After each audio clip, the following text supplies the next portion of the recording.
এই ড্রেসের কাটিং ভিডিওটা তোমরা অনেক বেশি পছন্দ করেছো, তাই আমি সেলাই ভিডিওটাও নিয়ে আসলাম। আর এটা সেলাইয়ের ভিডিওটা কিন্তু খুব সহজভাবেই তোমাদেরকে দেখাই দিছি। আর এটা কিন্তু একটা ১.৫ বছরের বাচ্চার জন্য মেক করা। তো কথা না বাড়িয়ে দেখাই দিতেছি আমি কিভাবে করেছি। আর এটা কাটিং ভিডিও কিন্তু আমার পেজে অলরেডি দেয়া আছে। আমি ফার্স্ট কমেন্টে দিয়ে দিব। আর এখানে দেখো, ১ম এ কিন্তু আমি কাটটা জয়েন করে নিয়েছি। আর হাতাটাও আমি অফ ক্যামেরায় রেডি করে নিয়েছি। আসলে বাচ্চা থাকলে অনেক সময় আছে সবসময় ক্যামেরা ধরে কাজ করা যায় না।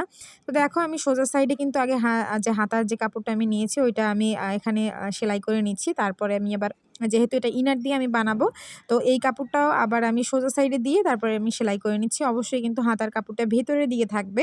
এই কাপড়টা যদি ভেতরের দিকে থাকে তাহলে একদম যে কেনার যে জামাগুলো আমরা দেখতে পাই যে একদম ফিনিশিং এর সাথে যে সেলাইগুলো করে থাকে ওইরকমটাই হবে। দেখো, কোন পাশ উল্টা আর কোন পাশ সোজা সাইড একদমই বোঝা যাচ্ছে না। তো এখন আমি সোজা সাইডে একটা চাপ সেলাই দিয়ে নেব। অবশ্যই কিন্তু চাপ সেলাইটা দিয়ে নেবে।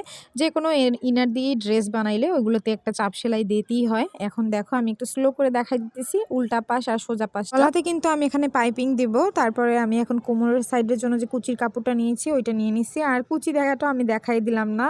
এটাও আমি অফ ক্যামেরা আগে থেকেই রেডি করে রেখেছিলাম। আর কুচি দেওয়ার কাপড়টা আমি আগে থেকেই এটাকে কুচি দিয়ে তারপরে এটার সাথে যোগ করে নিয়েছি। তোমরা চাইলে একেবারেও বসাই নিতে পারো। আর এখন দেখো, আমি সামনের সাইডে যে একটা বক্স টাইপের যে ডিজাইন করছিলাম, বক্স গলা টাইপের, তো ওইটা আমি এখন বসাই নিব। তোমরা চাইলে কিন্তু স্কেল বা একটু দাগ দিয়ে নিতে পারো সোজা হওয়ার জন্য। আমার এখন সেলাই করতে করতে এখন আর দাগ দেওয়ার প্রয়োজন হয় না। আগে কিন্তু আমি একটু দাগ দিয়ে নিতাম যাতে করে এটা একদম সোজা থাকে। তো দেখো, আমি এখানে কিন্তু এই যে কুচি দেওয়ার কাপড়টা এটা বক্স করে তারপরে সেলাই করে নিয়েছি। এখন আমি এটার উপর দিয়ে এই চ্যাপটা যে লেসটা দেখতে পাচ্ছ এটা কিন্তু দিয়ে নিব।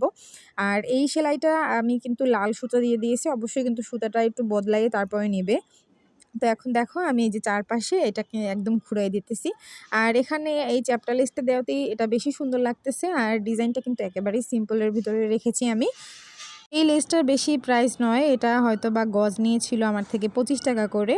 আর আমি ১ গজ নিয়েছি, ১ গজ আমার পুরোটা লাগেও নাই। তো এই যে দেখো, এটার ডিজাইনটা এরকম আসবে।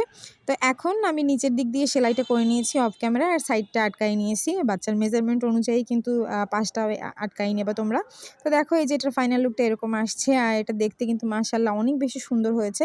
আর এই কাপড়টা আমি শুধুমাত্র ৳৬০ দিয়ে কিনেছিলাম গজ। ১ গজই আমার হয়ে গেছে। আর বলে রাখি, ১ গজে কিভাবে হয়েছে, এগুলো কিন্তু ৩.৫ হাত পানাতে আছে। তো অনেকে আমাকে ইনবক্সে নক করেছিলে যে আপু এই কাপড়টা কোথায় পেয়েছো? তোমাদেরকে আমি দেখাই দিব একসময়। আমার মনে হয় ঢাকাতে প্রত্যেকটা জায়গাতেই কিন্তু প্রত্যেকটা এলাকায় এমন এমন জায়গা থেকে থাকে যেসব জায়গায় ফুটপাতে অনেক সুন্দর সুন্দর ড্রেস বা সুন্দর সুন্দর গজ কাপড় পাওয়া যায়।